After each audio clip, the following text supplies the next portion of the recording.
Shalom shalom bene data mwese abakunda gusenga Imana, abakunda kuduga ku musozi w'Imana, ndabaramukije ndabaha ikaze muri iki kiganiro arico gitaramo c'amasengesho tugiye kwinjiramwo. Ndahaye ikaze umuntu wese yifuza gusengana nanje kuri uyu musozi w'Imana. Rero mwene data jewe ngiye kuganira namwe, nitwa Abeli Mbonimpa. Tubandanye rero mwene data n'amasengesho. Uno munsi tugira tuduge ku musozi w'Imana. Imbere yuko tubandanya n'iki gikorwa cyo gusenga Imana, nagira ngo nibutse abakristo bose, nibutse abagize groupe bamaso impamvu nyamukuru ituma tuja mu masengesho tukaduga ku musozi w'Imana kugira ngo dusenge. Ayo majambo rero tuyabona mu gitabo c'abavugishwa n'Imana Ezekiyeli, aho Imana yerekanye yuko yarondeye umuntu yoja mu kirengero kugira ngo asengere abantu, kugira ngo asengere ubwoko bw'Imana, ariko yarabuze. Mwene data ayo majambo tuyasome hanyuma duce twinjira muri ayo masengesho. Turabe mu gitabo c'abavugishwa n'Imana Ezekiyeli igihimba ca 22 umurongo wa 30. Haravuga ngo, kandi narondeye umuntu muri bo yosana uruzitiro, agahagarara imbere yanje mu kirengero ahagarariye igihugu, ngo noye kugihonya, ariko nta numwe nabonye. Nico catumye mbarikurira ko ubushangashirwe bwanje, nkabamarisha umuriro w'uburake bwanje, ingeso zabo nazibashubije ku mitwe, niko umwami uhoraho agize. Uhoraho Imana aravuze ngo, narondeye umuntu narabuze, narondeye umuntu wo kugira ngo ahagarare mu kirengero. Nagira ngo menyeshe umuntu wese wo muri groupe bamaso yuko amasengesho ari ministere, amasengesho ari gikorwa mwihariko, kandi amasengesho ahamagarirwa umukristo wese. Muntu utari bwasenge urakwiye kwama imbere z'Imana kugira ngo usenge. Imana irakunda kandi iragomba abahora bayisenga, kandi bakama bayisenga mu mpwemu no mukuri. Birashakirwa yuko ukwiye kwama wiyeza, ukezwa, hanyuma ubone gutanga ikimazi imbere z'Imana. Gusenga rero bituma usengera abantu bose bafise imitwaro, kandi ugasengera igihugu, ugasengera abategetsi, ugasengera imiryango, ugasengera abagenzi, ugasengera inshuti, ugasengera ishengero, ugasengera abakristo bagenzi bawe, kandi nawe utiyibagiye, kubera yuko mu bushobozi bw'amasengesho ariho harimo amababa bituma usanga umuntu yahagaze mu nkomezi z'Imana. Kubera gusenga biraremesha kandi birubaka. Ikindi kandi mwamenya nuko gusenga ari kirwanisho c'umukristo. Mu buzima bwa misi yose utegerezwa guhora wama imbere z'Imana ugasenga Imana. Imana irakunda abayisenga. Ayo majambo turayabona kandi mu butumwa bwa Yohana gihimba ca 4, aho Yesu Kristo yasobanuye yuko Imana yahereye kera hose irondera bene uwo muntu ayisenga, kandi akayisenga mu mpwemu no mukuri. Ubutumwa bwiza bwa Yohana igihimba ca 4, maze dusome duhereye ku murongo wa 23. Yesu aravuga ati, ariko igihe kiza kandi kirashitse, niho abasenga bukuri bazosengera Data mu mpwemu no mukuri, kuko Data arondera abamusenga bameze batyo. Imana ni mpwemu, kandi abayisenga bakwiye kwisenga mu mpwemu no mukuri. Mwene data, Imana irondera abayisenga bameze batyo. Imana iripfuza kubona umuntu agiye mu kirengero kugira ngo atabaze, atakambe, asabe imbabazi, asabe ikigongwe, yihana ibyaha byiwe n'ibyaha by'ubwoko bwiwe, n'ibyaha byo mu ishengero urimwo, n'ibyaha byo mu gihugu urimwo, kugira ngo usabe Imana yoye kuza guhana, ahubwo itanye imbabazi. Muze rero dusenge, dupfukame, hanyuma dusenge, dusabe imbabazi, dusabe ikigongwe. Imana idutabare, Imana itubabarire, kuko ibyaha ni byinshi. Abantu benshi bamaze kwiyonona, abantu benshi bamaze kononekara, abantu benshi bamaze kuva mu Mana, bamaze kuva mu gakiza. Rero iki gihe nico gusenga, tudashaka kubona ubutunzi, tudashaka kubona amaronko, tudashaka kubona amazu meza canke amaviza canke amapasiporo, tudashaka kubona indege canke ibiki canke ubutunzi, ariko dushaka kubona ubwami bw'Imana. Kuko iyi si nubwo muyibona iryoshe, ariko igiye gucirwaho iteka bidatevye. Nico gituma twese turarikirwa kuja imbere z'Imana maze tugasenga uhoraho Imana nyene ijuru n'isi. Rero mwene data, hano hari imitwaro itandukanye tugiye gusengera. Ndagira ngo mwene data uri hose uce bugufi maze tuje imbere z'Imana, tuduje ku musozi w'Imana, tuyiture ibitugoye. Imitwaro yawe yose uyizane, hanyuma cane cane wibuke kuzana imitwaro yawe yose ufise, wibuke kwiyeza, wibuke kwihana, wibuke kwitandukanya n'icaha. Ntabwo ushobora kwishurwa Imana ikikubonamwo igicumuro. Ntabwo ushobora kwishurwa mu mitwaro yawe yose ufise utarihana. Ico caha wewe urakizi gusumvya uko nokimenya, ariko wowe uriyizi mwene data. Banza wihane, banza witosore iyo nkingi iri mu jisho ryawe, hanyuma ubone kubona gusengera abandi. Nico gituma aka kanya tujye kuja imbere z'Imana kugira ngo dusengere imitwaro itandukanye. Nariko nibutsa abasenzi bose bamwe basengera mu vyumba yuko gusenga Imana yipfuza kandi yarondeye yaherekera abakenyezi basenga b'abasenzi, yaherekera irondera abasore b'abasenzi, yaherekera irondera abigeme b'abasenzi. Imana yipfuje kera kubona abagabo bariko barapfukamira Imana bayisenga. Ugasenga watura icaha c'abantu bawe, ugasenga watura icaha cawe n'icaha c'ubwoko bwawe, kugira ngo usabe Imana uje mu kirengero.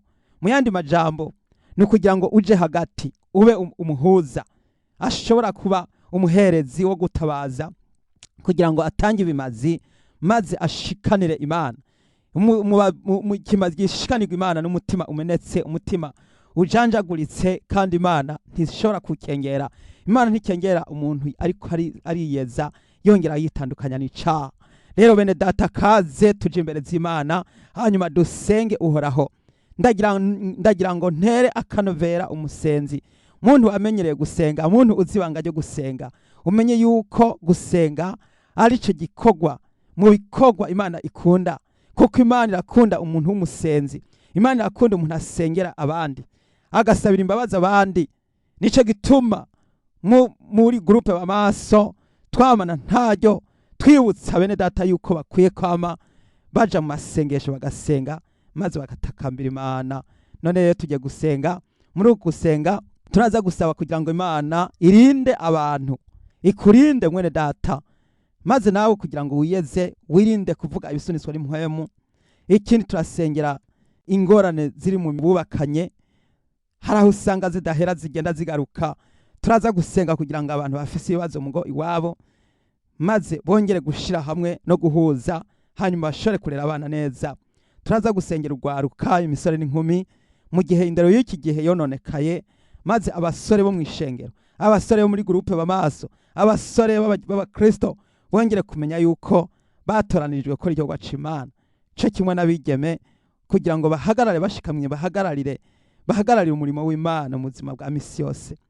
Turaza gushira imbere z'Imana abagwaye, twongere dusengere n'abihana bariko barashaka gukizwa kugira ngo begere umusaraba. Turaza gusengera kugira ngo abantu bongere gufurura ingabire zabo, maze bongere guhagarara mu bushobozi bwa Mpwemu Yera, buri muntu wese yinjire mu mugabane wiwe. Turaza gusaba Imana kugira ngo umuri muntu wese abere maso ubugingo, maze ntiduhendwe ntituzongazungishwa n'imipfunda, ariko duhagarare mu nkomezi z'Imana. Turaza gusengera ibihugu n'abategetsi b'ibihugu biturimwo kugira ngo twame mu mahoro utekereje nk'uko ijambo ry'Imana rivuga. Hanyuma rero turaza gusaba Imana kugira ngo abantu bose batuye ku isi baye gutinya ikiza ca corona, kuko ari iterabwoba ryaje gutera ubwoba abatuye isi, kugira ngo bikunde bahinda agashitsi, hanyuma babone uburyo bategekeshwa amategeko mashasha agiye kuza. Ariko ibyo byose turaza gusenga kugira ngo Imana ihe abizera kubona mu buryo bwa mpwemu, hanyuma batahure. Turaza gusenda abadayimoni mu izina rya Yesu muri kano kanya. None ndakuraritse mwene data, maze upfukame imbere z'Imana kugira ngo twongere gusengera hamwe iri sengesho. Haleluya.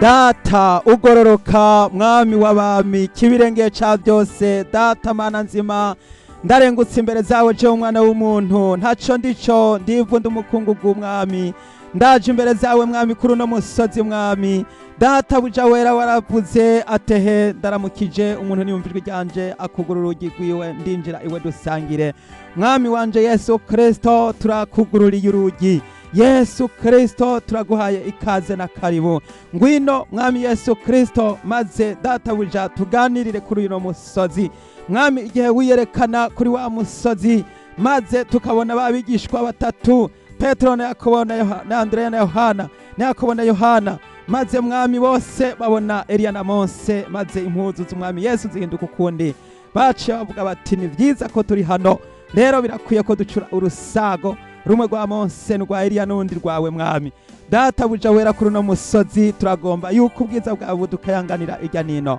ndasengeye mwene data wari wese ahari hose mwami kugira ngo yongere kuzuzwa yongere kuvugutirwa yongere guhezagirwa yongere kwambikwa ubushobozi n'ububasha n'inkomezi mw'izina rya Yesu Kristo kugira ngo uyu musozi tuwubonere ku Imana uyu musozi tuwumvire ku ijwi ry'Imana uyu musozi twongere kumviramwo amabanga mwami ntamwe Mose yabonera ku musozi Sinayi Mose yabonye ikigereranyo c'ivyo mw'ijuru maze aherako atangura mwami Yesu kuvyandika maze abishikiriza Abisirayeli mwami ndakwinginze data kugira ngo Yesu Kristo nubwo ryasezerano rya kera bagishe bakagicisha mwami Yesu gusenga ibigirwamana ndasaba yuko mwami yamaraso y'isezerano mwami risha twahawe Yesu umaze kudupfira yuko ayo maraso atubera amaraso y'isezerano risha kugira ngo mwami tuzigamwe nawe tuzigamwe na mpwemu yera kandi duhagarare mu bushobozi bwawe mwami ndagusabye data uja wera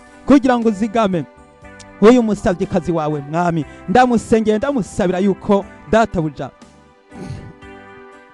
mu mvugo ziwe no mu ngendo ziwe yo murinda Yesu Kristo kugira ngo amenye kurinda ururimi rwiwe amenye kurinda ururimi maze yavuga mwami abanze kwibaza no kwiyumvira maze abone mwami wacu Yesu Kristo kwirinda kubera yuko ururimi ari kibikingana n'isi kandi mwami Yesu birashakirwa yuko data buja twiga gufata ururimi ndasenge wari wo wese umuntu wese afise ingorane zo kuvuga nabi zo kutaharura icyo yavuze ndamusengeye mwene data aho akabereye uvuga ibisunitswa n'impwemu mureka no kanya urasenge urasaba imbabazi Yesu akubabarire Yesu akugirire neza wowe uri kuri hana amajambo wavuze atari meza kugira ngo wige gusaba imbabazi wige gusaba ikigongwe kandi wige kumenya uko ushobora kuvuga haleluya urakoze data uja wera ndongeye gusengera mwami ngo zabubatse ewe uharaho ndasengera abantu mwami Yesu Kristo afise ibibazo mu ngo zabo mwami Yesu ndagusabye kugira ngo wongere kuzana umuhagiro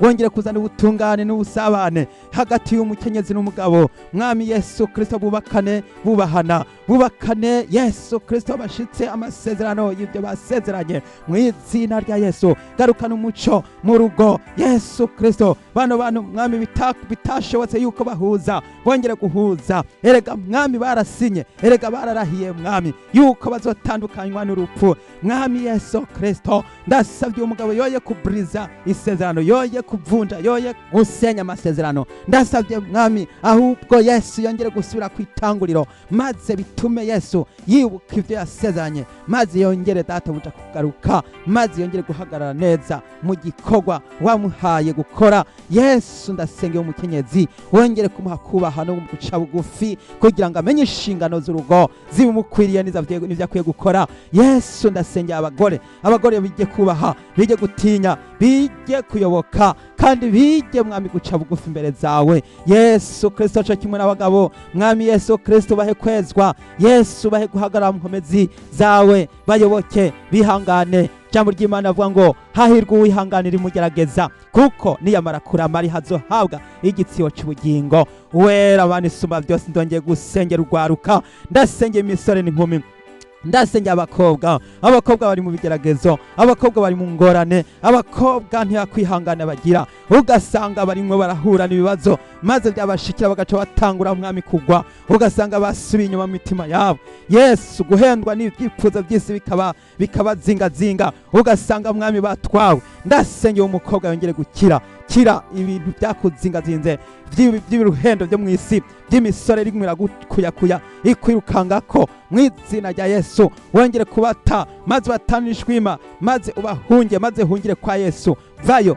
ntugasubireyo, ntugasubire mu by'isi, ariko hindukira wegera umwami Yesu. Yesu araguhembura, Yesu aragutabara, aragukiza, agukize iyo misore y'ibyigenze, agukize abo bagabo baguhenda, kuko we uwawe ntaraza. Igihe azozira ntibizoza mu buhendo, nta busambanyi buzoza buvugwamwo, ariko azoza ari umwana w'Imana. Nico gituma mwigeme ukwiye guhagarara ushikamye mu izina rya Yesu Kristo. Yesu ndasengeye umusore, uyu musore mwami umuhe kwivumbagatanya, maze mwami Yesu Kristo yongere gukora ibikorwa byawe mwami, maze akubera umuvuga butumwa, akubera umukozi, yongere kwinjira mu gikorwa cyo gusenga, yongere kufururirwa ingabire ziwe zose zazimye, zifurugwe mu izina rya Yesu Kristo. Zangabire zose zifurugwe, maze wongere guhagarara mu bushobozi bw'Imana, kandi wongere gufuzigamwa kugira ngo ukoreshe ubusore bwawe mu kwitondera ingeso nziza. Ntihakagire ukugayira ubusore bwawe mu mibereho yawe no mu buzima,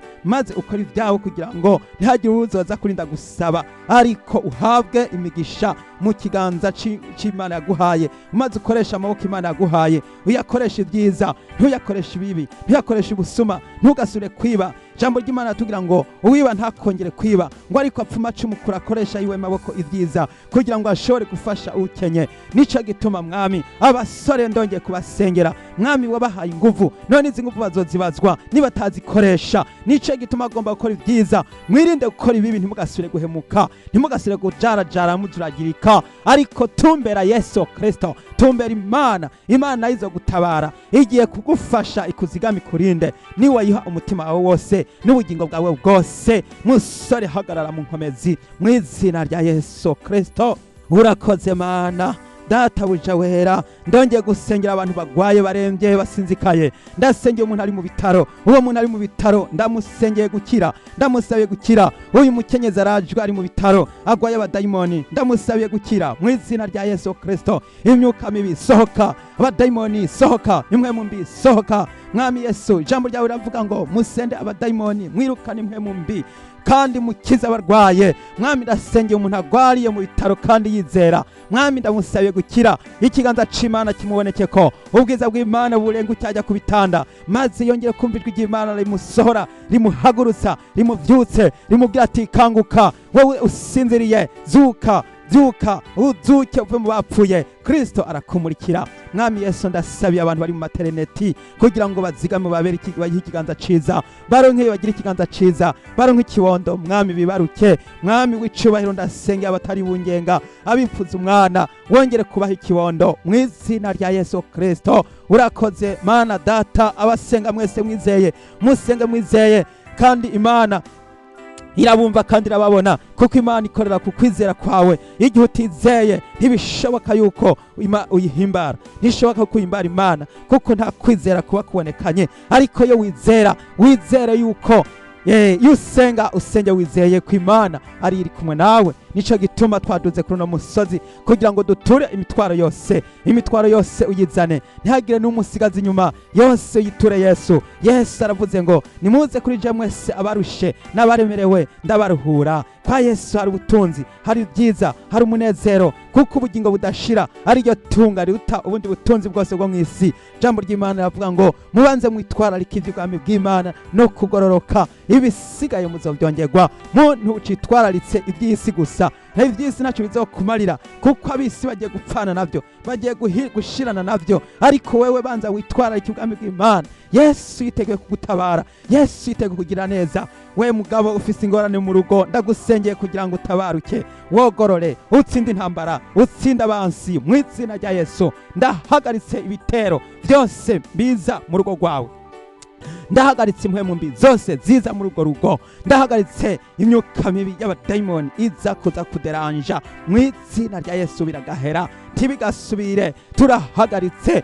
Mwese mumfashe dusengere umuntu afise ibibazo mu rugo, dusengere umuntu afise ibibazo n'ingorane, arakeneye gutabagwa. Sengera umuntu afise ibibazo bitandukanye, arakeneye ubufasha, arakeneye kuza gutabagwa. Yesu akugendere, Yesu akugarukire ko. Turagusabiye imbabazi, turagusabiye ubugingo, turagusabiye kuzigamwa, turagusabiye kunesha, turagusengeye hamwe n'umukenyezi wawe. Nimuhagarare muba amatara mubere urumuri abandi bumva indirimbo zishimwe, bumva amatazirano y'ibyampwemu. Hagarara ushikamye mwigeme, hagarara ushikamye mukenyezi, hagarara ushikamye mu bikorwa by'Imana, hagarara ushikamye. Yesu ari hafi kuza kugororera abantu, aze kubaha ubugingo budashira. Abamukoreye bose biteguye kugororerwa. Nawe shikama, woye gutinya, shikama ushiramanga. Yesu ari kumwe nawe. Mwami w'icyubahiro, ndasengera abantu bagwaye malaria, wongere kubakiza malaria n'izindi ndwara zose ziko zirabatera, maze bakire mu izina rya Yesu. Wowe urwaye umusonga,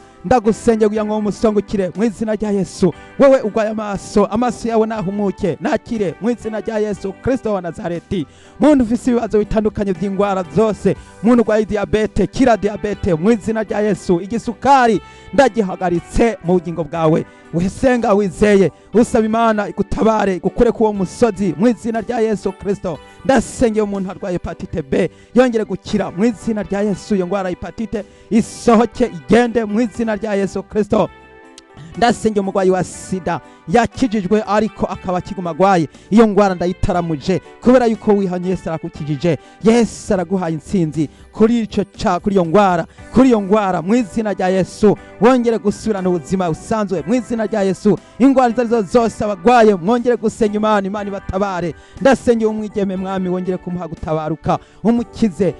Abadayimoni barasenzwe mu izina rya Yesu, abadayimoni barasohotse ntibagasubire. Abavyeyi mu musengere, mufashe amasengesho, musenge kugira ngo musengere uyu mwigeme yongere gukira mu izina rya Yesu Kristo. Kuko amasengesho arafasha, amasengesho arakiza. Mu masengesho harimo kuvura, harimo ubuvuzi. Yesu n'umuganga, Yesu n'umudokiteri wa dogiteri, Yesu n'umumedese wa dese, Yesu n'umumedese wa medese, Yesu n'igitandara n'igihome cyo kudukingira. Umwizeye ntazopfa rubi, ariko azohabwa ubugingo budashira. Nico gituma tugomba gusengera abantu bafise ingorane zitandukanye, abantu bafise ibibazo, abantu bafise ingorane mu miryango, muntu wahangayitse, muntu wagize ibyago, muntu utagira huba. Ndagusengeye kugira ngo ubone imigisha, ubone amahirwe. Yesu akugendere, agutabare, agukure ku imisozi yakusenyukiyeko mu izina rya Yesu. Ndatuntumuje abadayimoni muri uyu mugabo, abadayimoni bamuteza ibibazo byo mu mutwe, ndabihagaritse mu izina rya Yesu. Abadayimoni muhunge mu izina rya Yesu. Sohoka mu izina rya Yesu. Yesu n'umutabazi, Yesu arakiza, Yesu aje kurokora no gukiza. Ndasengeye umwigeme, Mwami Yesu umukize abadayimoni bamuteza imisore iza kumwirukanga inyuma mu izina rya Yesu. Batagisubira kuza kwirukanga inyuma, wongere gufuta ibintu byose mwagiranye ibiganiro nabo, byose bihanagurike mu izina rya Yesu Kristo. Yesu n'umugabo, ndasengeye umusore, Mwami Yesu acikinisha, akigenda muri masturbation, akigenda muri fornication. Ndamusengeye uyu mwigeme, ndamusengeye umusore, ndamusengeye n'umwigeme, bose babohoke masturbation, babohoke kwikinisha, babohoke ubusambanyi, babohoke maridonwi, babohoke mami wota, baruhuke ivyo byose bayibohoke mu izina rya Yesu Kristo. Bohoka wewe mugabo ukigendera mu busambanyi, bohoka mu izina rya Yesu. Wewe mukenyezi ukigendera mu kwipfuza ku mubiri ku busambanyi, bohoka mu izina rya Yesu Kristo. Wewe muntu uri kuriyumvira kwahukana, bohoka. Uwo mudayimoni ndamutuntumuje wo kwahukana, atsindwe ntagasubire kukugarukamwo. Ubaka urugo, wubake rugume, nico uzohembegwa, uzoshimirwa yuko wihanganye. None igihe utokwihangana woshimirwa iki imbere z'Imana? Nico gituma tugomba gusengera abantu bakeneye ukwizera. Nimuhagarare mushikame, gira ukwizera. Tugiye gusengera umuntu ariko arasaba kwizera. Mwami wacu Yesu Kristo, ndasengera umuntu ariko aragomba kwizera, akeneye ubushobozi bwo mukurya n'ubwo mukubamfu. Umuha inkinzo Yesu Kristo, umuha icuma gikingira igikiriza cyo kwizera, kugira ngo yizere ibitangaza by'Imana, yizere ububasha bw'Imana. Yesu ijambo ry'Imana rivuga ngo ntitugenda kubiboneka, ariko tugenda kubitaboneka n'ibyo by'impwemu. Yesu ndasengeye umwigeme aba umuhizi mu kwizera, yongere kuba umuhizi kugira ngo amateka yiwe azovugwe mbere no mu bandi. Igihe Imana izo kuza kwibuka abantu bayo, ize yibuka amateka y'umwigeme yuko yatsinze, yanesheje kubwo kwizera. Yesu ndasengeye umusore, umuha umuhe kwizera nk'uko aburahamu yizeye imana ibimuharura ko kugororoka. Ndagusengeye musore, ongera ugire kwizera mu bikorwa, wizera imana ko iri kumwe nawe, wizera imana ko igiye kugutabara, imana igiye gukiza, imana igiye gukura kwiyo misozi. Wewe uhanamiwe n'ibyago, wewe uhanamiwe n'amarushwa, wewe utagira cepfo ca ruguru wihebuye, wewe mukenyezi umupfakazi, hari umupfakazi ariko arihebura ajonjogoye, ndamusengeye uyu mupfakazi arakeneye kubona imana, ikiganza c'imana kikuboneke ko wongere kwizera, wizere ko imana itabara abapfakazi. Imana irakunda bihanganye batashurashuye, bamaze gupfakara bagaca baguma mu ngo maze bakarera abana. Ndagusengeye ukire, ukizwe, wizere, wihangane, vugutirwa, ucishwa mu ruganda maze ubicuma kiramuye kugira ngo abandi baze kubereka akarorero mu izina rya Yesu Kristo. Uri wera mana, uragororotse mwami. Ndasengeye umuntu ariko arakizwa, arimo arashaka kwezwa, ndamusabiye kwezwa kuko ijambo ry'Imana rivuga ngo utejejwe ntazoraba umwami. Yesu, birashakirwa yuko uyu muntu yezwa. Mwami Yesu, ndamusengeye, ndamusabiye kwezwa, ndamusabiye imishwarara n'imico ize kugira ngo imurasire imirasire. Umuco wamwe muyera wakumurikiye, murikirwa n'umuco wamwe muyera kugira ngo wumve ijwi ry'Imana rivugana nawe rikubwira riti haguruka, haguruka maze ukorera Imana, utangure gutambuka n'ibirenge maze wumve ko uhagaze mu mana. Imana ikuzigame, Imana ikurinde, Imana ikugire neza, Imana igutabare. Yesu urakoze, Yesu ndagushimiye, ndasengeye mwami uwera wo mu ijuru. Haleluya, haleluya, haleluya. Ndasengeye umuntu mwami akeneye kugira ngo afururirwe ingabire ziwe zafuriwe.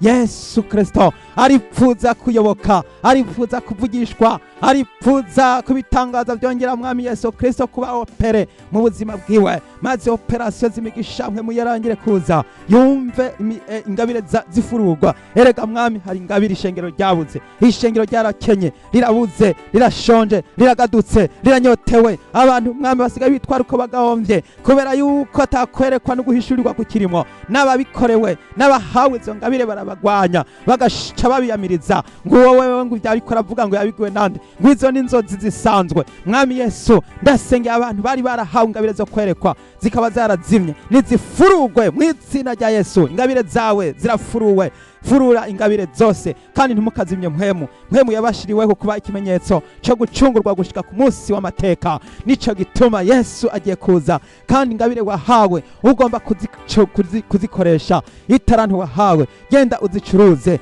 We wahawe ingabire n'ubushobozi bw'Imana, korera Imana, koresha izo ngabire wahawe. Mpwemu yera ari kumwe nawe, mpwemu yera kuzigame akuyobore amajana maza ijoro n'umutaga. Wicare uhagaze mu bushobozi bwawe, wicare witeguye, wicare ugabye, maze ingabire wahawe zongere gufururwa mu izina rya Yesu Kristo.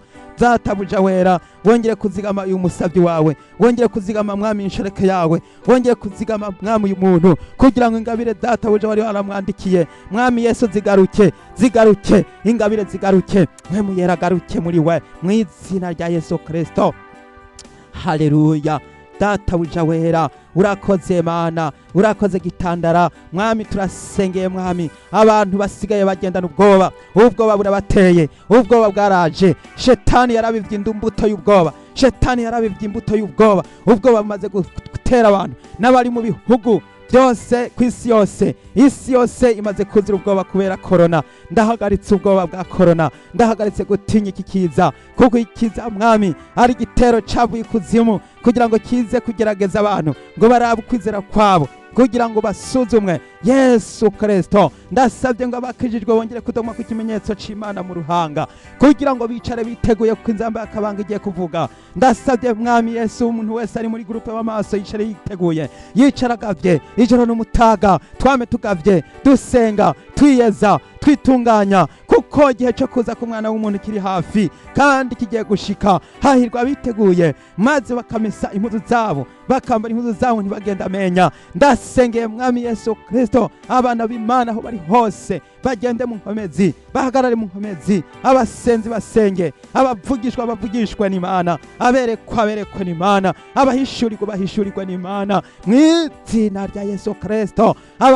Abaremesha abandi babaremeshe ubutumwa ubutumwa bwiza buvugwe mu izina rya Yesu Kristo. Ndasabye mwami Yesu, urya muntu atarizera yizera uyu munsi iyi saha. Ndasengeye umuntu muri amasengesho yo kuduga ku musozi w'Imana. Uyu muntu mwami atari kwizere, uno munsi arahawe kwizera, akira kwizera. Mukenyezi, harageze ko wizera kugira ngo nawe ushingire intaha abandi bakenyezi. Wewe uri muri iki gihugu ndagusengera yuko wobera akarorera abandi, maze abari gutwara ubutumwa kuba bunyotewe. Harageze mbere igihe cararengeranye, ariko no munsi uyu munsi ni wawe. Bohoka mukenyezi, bohoka. Imana yarumvise ibyawe. Bohoka, Imana agomba kuyiha umutima wawe wose. Bohoka n'ubugingo bwawe bwose. Bohoka ubuzima bwawe bwose. Imana irabuzi, kandi Imana niyo yatumye bimera gutyo. None rero ko yatumye bigenda gutyo, nahawe kugira ngo nawe wiyegereze Imana, wiyegurire Imana. Mwene data, garuka tumbera Yesu, kurikiza ijambo ry'Imana ry'ibyanditswe muri Bibiliya. Ntukakebaguze iburyo canke ibumoso, tumbera umusaraba. Yesu ari imbere zawe. Ehe nguyu arateze ibiganza, araguhamagaye. Itaba mwijwi, umva ijwi ry'Imana riguhamagaye. Mwene data, niwitabe maze ubanguke vuba, ntutebe. Yesu aragutabaye. Yesu arakwandikiye ubugingo budashira. Umva ijwi ry'Imana riguhamagaye. Yesu ariko arakurondera, kandi yahamagaye yasaraye. Nyaruka, ugifise uburyo, umwanya ukiriho. Mwene data, wizere. Mwami wacu Yesu, ndagushima ko ari ubohora, ndagushima ko ari ukiza, ndagushima ko ari uhembura. Yesu, gendera ubwoko bwawe, gendera abana bawe, gendera intama zawe, gendera abera bose, ubagirire neza. Yesu, ndasengeye umuntu wese yaduze ku musozi w'Imana, umuntu wese ari kumwe natwe muri aya masengesho. Ndamusaba intsinzi ku badayimoni, intsinzi ku byaha byose. Wewe ukigeragezwa n'icaha cy'ubusambanyi, ndagituntumuje ntikigasubire kukuzako. Wewe mugabo, ntugasubire kumva ubusambanyi bukuzungurukako. Wewe mukenyezi, ntugasubire kumva iby'isi bikuzungurukako. Wewe mwigeme, ntugasubire kumva ibi byipfuzo by'umubiri bikuzungurukako. Bohoka, tsinda, nesha, haguruka, maze uhonyange shetani, uyonyange ku mutwe mu izina rya Yesu Kristo. Yesu aragomba yuko utangura guhagarara mu nkomezi. Ambara ibirwanishwa byo mu kujya no kubamfu, ambara ibirwanishwa maze urwane urugamba, urwane intambara, urwane inkundura. Wambara ibirwanishwa kandi utsinde, urwane unesha, kuko abo tunigana ataraho inyama n'amaraso, ariko tunigana n'abakuru n'abafise ububasha, n'abaganza isi y'umwijima, ndetse n'impwemu mbi z'ahantu ho mu ijuru z'abadayimoni. Ndazisahanaguje, ndazitembagaje, ndatembagaje ameza y'impwemu mbi, ndatembagaje imyambaro y'abadayimoni, ndatembagaje ibiheko by'abadayimoni. Ndirukanye abarozi ndabasendesheje, ndabirukanye bave mu bwoko bw'abana b'Imana, ntibagasubire kuza kuzimiza. Abarozi baratsinzwe, imyuka mibi y'abarozi ndayitembagaje mu izina rya Yesu. Ndatuntumuje, ndatembagaje indaro n'ibiheko by'abapfumu. Muntu wese ukifise kwizera mu bapfumu, Yesu arakugendeye. Bohoka uwo mutima wo kuja kuraguza, ntugasubire kukubako. Guhera uyu munsi ntugasubire kwipfuza iby'isi. Wewe ushaka gukorera inda, iyo nda ntuyikoroze. Yesu arakugendeye kugira ngo ntugasubire gukoroza inda, ahubwo niwihane icaha cy'ubusambanyi, niwihane icaha cy'ibyipfuzo by'umubiri. Wewe ujakariye iby'isi, wipfuza kugira amaronko ariko uyacishije mu busuma. Yesu arakubohoye. Bohoka wewe wa musuma we, ntugasubire kwiba, ariko ufuma ukoresha amaboko yawe byiza kugira ngo ubone gufasha n'abandi mu izina rya Yesu Kristo. Mwami, ndahagaritse imigambo mibi yose ku bantu bo muri gurupe b'amaso. Hagarara mushikamye, izere umwami Yesu urakira. Wowe urwaye indwara z'umubiri, indwara zananiye abaganga, Yesu araje kugutabara, Yesu araje kurokora, araje kugukiza, araje guhembura. Wowe ukeneye mpwemu yera, wongere gusukwa ko mpwemu yera yongere kumanuka aze kuri wowe, maze utangure gukoreshwa ibitangaza by'Imana, kubera yuko Yesu arakeneye abakozi. Yesu arakeneye abakozi bakeneye kuja mu ruzabibu kugira ngo batangure kuruvomerera no kurututuririra. Yesu yarakurungitse mu ruzabibu, genda ukore urwo ruzabibu, kuko Yesu agiye kuza gutanga ingero no kugororera abamukoreye. Yesu nuhabwe icubahiro. Ndatabarije abera, ndatabarije abana b'Imana. Hari gurupe y'abantu bahora bari mu masengesho y'amasengesho, ariko no munsi bakaba ariko yatangura kureburura no kudendebukirwa. Ndabasengeye muntu wahora winjira mu masengesho uno munsi ongera kwambikwa ubushobozi bwo gusenga. Ingabire zo gusenga nizifurugwe, ugira umutima n'umutwaro wo gusenga, usengera abandi, utangure gusengera mwene wanyu. Hariho mwene wanyu akeneye gusengerwa, musengere mu izina rya Yesu Kristo. Hariho abavyeyi bawe bakeneye gutabarizwa, ongera kubatabariza. Imana yaherekera irondera uwo hagarara mu kirengero kugira ngo ahagararire ubwoko, ahagararire umuryango, ahagararire ishengero, ahagararire igihugu. Ariko Imana yabuze, harakenewe umuntu yama ahagaze muri poste yo gusengera abandi, yo gusengera abera, yo gusengera bene data. Paulo yavuze ngo musengera abera kugira ngo bame bari mu bushobozi bw'Imana, kandi ngo musengere abategetsi kugira ngo mwame mu mahoro mutekereje. Yesu Kristo, ndasengera abategetsi, ndasengera ibihugu byacu, buri muntu wese ahari mu gihugu arimo. Sengera igihugu cyawe urimo, sengera abategetsi bakuyoboye. Birashakirwa yuko maze amategeko arungikwa muri kino gihe aba amategeko ayunguruye, arimwo parufe y'Imana, arimwo ubwiza bw'Imana, atari bya bindi bidukangurira kuzana urumogi, kuzana amategeko yo gushinga urumogi mu gihugu, kuzana amategeko yo kurekurira abatinganyi. Ivyo byose turavyiyamirije mu izina rya Yesu Kristo. Turiyamirije urumogi, turiyamirije ubutinganyi, turiyamirije abakora iby'ubusambanyi n'uburaya, turiyamirije amategeko ya za pornography mu izina rya Yesu Kristo. Turiyamirije inyigisho zikaburira abana kuja mu by'ubusambanyi bakiri bato, kuko n'abakuze baramaze guhemuka, none heraba bitangwe gufata n'abana. Ndiyamirije uwo mudayimoni nateshwa te mu izina rya Yesu. Ndahagaritse amareta, ndahagaritse amategeko arimo arashingwa mu mareta kugira ngo abantu bahemukire Imana, biragahera mu izina rya Yesu. Turatujije, turirukanye amadini y'ibyaduka yatanguye gushigikira urumogi, yatanguye gushigikira ngo kunwa nta caha, ngo gusambana nta caha, ngo kurongorana abagabo kubandi n'abagore kubandi ngo nta caha. Ayo madayimoni yaje mu madini yishushanije mwami nk'umumarayika w'umuco, ariko ari umumarayika w'ikuzimu. Turugaje, turatembagaje mu izina rya Yesu, mu izina rya Yesu. Ugara Yesu yo ugaye nta wugurura, niwongere kugara ayo madini niyugarwe mu izina rya Yesu. Ndugaje ayo madini, amarembo y'ikuzimu ntazoshobora ishingiro ry'abana b'Imana, ntazoshobora abasenzi, ntazoshobora nubwo bashinze amadini y'amafuti. Ivyo byose turabisonyanze mu izina rya Yesu. Turahonyanze amadini yashiyigishije abantu gusukisha imishatsi ku mitwe, baza kwitera amarangi ku maso. Turahagaritse ivyo byose mu izina rya Yesu. Fatamira abadayimoni mu kusenga. Senga nimumfashe dusenge, dutuze twirukane, irukane yo mashetani yaje gutera igihugu, agatera ishengero, agatera abana b'Imana. Birakwiye yuko noneho iyi saha tumvira hasi carimwe, maze tubate hagati aba badayimoni, tubirukane, tubatuze muri iki gihugu mu izina rya Yesu. Wongere gutuza amajini mu ishengero ryawe, wongere gutuza amadayimoni yaje kubatera mu ishengero. Ugasanga bamwe byambitse uduhenera musozi bariko baraza kugira ngo bikunde bigisha abantu amafuti mu ishengero. Turugaje, dugaje. Ewe shetani, nta bubasha ufise, ntugasubire abana b'Imana. Mvako shetani, yewe mwigeme bwira shetani ati mvako, yewe musore bwira shetani ati mvako.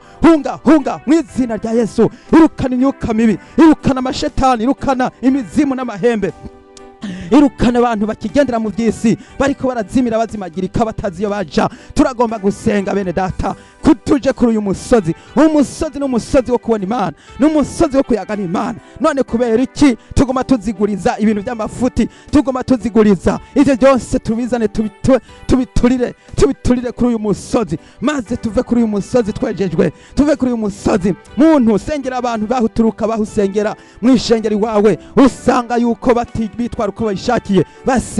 Sengera abarongozi b'amashengero kugira ngo bayobore nk'uko Mpwemu Yera ababwiye, maze bayobore ishengero mu mahoro. Ishengero bayobore mu mahoro ya Mpwemu Yera. Uruzi rw'amazi y'ubugingo ngonyere gutemba mu ishengero. Abantu bihane, abantu bakizwe, abantu bayitware neza, abantu bayoboke, abantu baze bakizwe, baze baje mu ijoro. Yesu urakoze, uri Imana. Tabara igihugu, tabara abantu bawe, tabara ishengero. Turagomba kuba mu kirengera aha hantu, twongere gutabariza ubwoko bwawe. Buraremerewe, burasugerejwe. Ndatabarije abera, abantu bari mu isi mwami Yesu Umunyanazareti. Waravuze waravuze ngo iyo minsi itagerurwa ntiwarokotse umuntu n'umwe, atariko kubw'abatoranijwe iyo minsi izogerurwa. Ndasengeye mwami Yesu Kristo rezinosa ayinzira karengane. Yesu ndasengeye utwana duto, uduhinja, ndasengeye utubebe, abantu batazi Yesu Kristo icisha n'igikiza, batazi ibiko biraba ariko bagiye guhitanwa n'aka kaga kariko karaduka mw'isi.